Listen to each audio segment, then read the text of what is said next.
త్రిపుర ఇంట్లో వాళ్ళందరినీ కూడా ఒక చోట చేర్చి ఇలా అంటూ ఉంటుంది.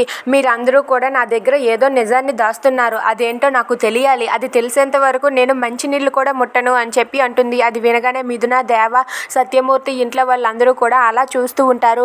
ఇక అక్కడ ఉన్న త్రిపుర అయితే అందరినీ నిలదీసి ఇలా అడుగుతూ ఉంటుంది. మీరు నిజం చెప్తారా లేదా? మీరందరూ కలిసి నా దగ్గర ఏదో నిజం దాస్తున్నారు. అదేంటో నాకు తెలియాలి. ఇప్పుడే తెలియాలి అని చెప్పి త్రిపుర గట్టిగా అడుగుతూ ఉంటుంది. అది వినగానే ఇంట్లో వాళ్ళందరూ కూడా మౌనంగా ఉంటారు. అది చూసి అక్కడ ఉన్న త్రిపుర అయితే శారద చేయి పట్టుకొని ఇలా లాగి ఇలా అడుగుతూ ఉంటుంది. ఏంటి శారద, నేను ఎంత అడుగుతున్నా సరే బెల్లం కొట్టిన రాయిలా అలా నిలబడి ఉన్నారేంటి? నిజం చెప్తావా లేదా అని చెప్పి శారదని బెదిరిస్తూ ఉంటుంది. అది చూసి దేవ వాళ్ళైతే ఒక్కసారిగా షాక్ అయిపోతారు.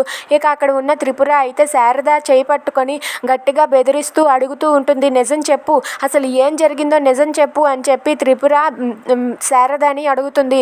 దాంతో శారద అయితే అత్తయ్య చెప్తాను అత్తయ్య అది అసలు దేవాకి మిథునకి శ్రావణమే జరగలేదు అని చెప్పి గట్టిగా అంటుంది. అది వినగానే మిథున, దేవ అయితే ఒక్కసారిగా షాక్ అయిపోతారు.